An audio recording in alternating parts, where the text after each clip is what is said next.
બનાસકાંઠા સુઈગામના દૂધવા ગામમાં વરસાદે વિનાશ વેર્યો છે। દૂધવા, સેંડવ અને કુંભારખા ગામ રોડ પર પાણીનું સ્તર સતત વધી રહ્યું છે।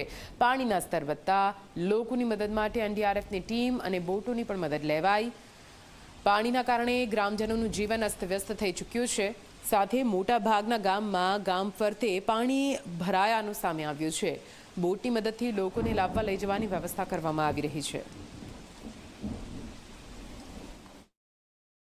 સોઈ ગામના સેડવ અને કુંભારખા ગામ રસ્તા ઉપર હું છું કે જ્યાં ગત રોજ સુધી અહીંયા પાણીનો પ્રવાહ, પાણીનું સ્તર ઓછું હતું, પરંતુ આજે ક્યાંક આ પાણી વધ્યું છે અને એ જગ્યા ઉપરથી આપને આ પરિસ્થિતિ બતાવી રહ્યો છું। આ મારી પાછળ જતો આ રસ્તો એ સેડવ અને કુંભારખા જતો રસ્તો છે, જ્યાં પાણીનું લેવલ જે છે તે કાલે ઓછું હતું, પરંતુ આજે આ લેવલ વધ્યું છે, જેના કારણે એસડીઆરએફની ટીમની મદદ લેવામાં આવી અને જે આ ગામ જે છે તેના લોકો અથવા તો અંદર જે જવું હોય, બહાર આવવું હોય, તેમને બોટ દ્વારા અહીંયા સુવિધા જે છે તે આપવામાં આવી, આ કામગીરી કરવામાં આવી। અને એ જ પ્રકારે જે દૂધવા ગામ છે ત્યાં પણ આ જ સ્થિતિ છે। ત્યાં પણ આજે પાણી વધ્યા છે અને ત્યાં પણ બોટ દ્વારા કામગીરી કરવામાં આવી છે। આપણી સાથે કેટલાક ગ્રામજનો છે, તેમની સાથે વાત કરીશું। આપ કયા ગામના છો? સેડવ ગામ। સેડવ ગામ। તો કાલે શું હતું? કાલે પાણી કેટલું હતું? આજે ઓછું હતું। આજે જે સેડવ ગામનું કુંભારખા ગામનું તળાવ તૂટ્યું, એનાથી પાણીનો આવરો વધારે થયો આજે।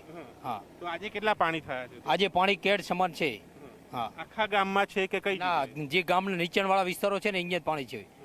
અચ્છા, આ પાણી વધ્યા છે તો ફરી એકવાર મુશ્કેલી વધી, તકલીફ પડી રહી છે, શું? હા, તકલીફ પડી રહી છે બહુ।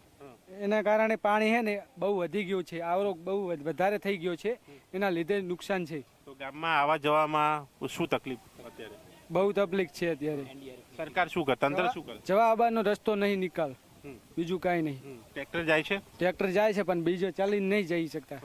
તમે કયા ગામના છો?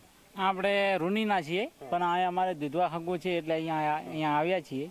તો દૂધવામાં ગયા છો? હા, દૂધવામાં ગયા છે। દૂધવામાં બહુ પાણી વધ્યું છે, આવરો વધ્યો છે। કને ગામની અંદર પાણી નથી, પણ બહાર અહીં રસ્તો જવાનો છે ત્યાં પાણી છે, વધારે છે, ટ્રેક્ટર સમાન પાણી છે। અહીંયા જે ગામો છે એના રસ્તા ઉપર જ પાણી છે, ગામની અંદર ઓછું? ના, ગામની અંદર નથી, આજુબાજુમાં બધે છે પાણી। ગામની નીચાણવાળા વિસ્તારમાં પાણી છે, ગામની અંદર પાણી નથી। અચ્છા, બીજું મેં સાંભળ્યું છે કે અહીંયા મોતીપુરા ગામ છે, બીજા ગામો છે, ત્યાં પણ પાણી ભરાયા છે। જે આગળ બરડવા ગામ છે ત્યાં પણ બરોડામાં બહુ પાણી છે, જે નીચાણવાળા વિસ્તારોમાં પાણી છે, કારણ કે જે ગામના વસ્તી રહી ટેકરા ઉપર જતી રહી છે। હા, અને મોતીપુરામાં શું છે? મોતીપુરામાં નીચાણવાળા વિસ્તારોમાં બધે પાણી જ છે, કારણ કે જે પબ્લિક બધી ઊંચા વિસ્તારમાં જતી રહી છે।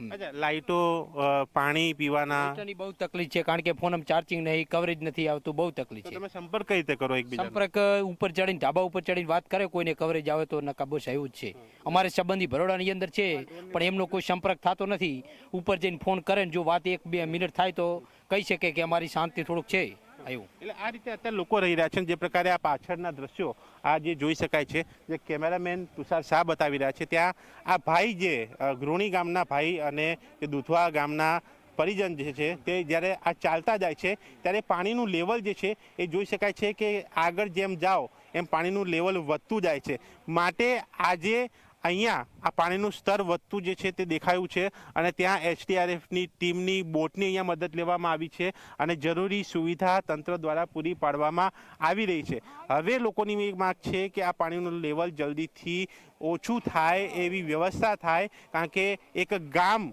તૂટ્યા હોવાનું લોકો કહી રહ્યા છે, ગામનો તળાવ તૂટ્યા હોવાનું લોકો કહી રહ્યા છે, તેના કારણે અહીંયા પાણી વધ્યાની વાત છે।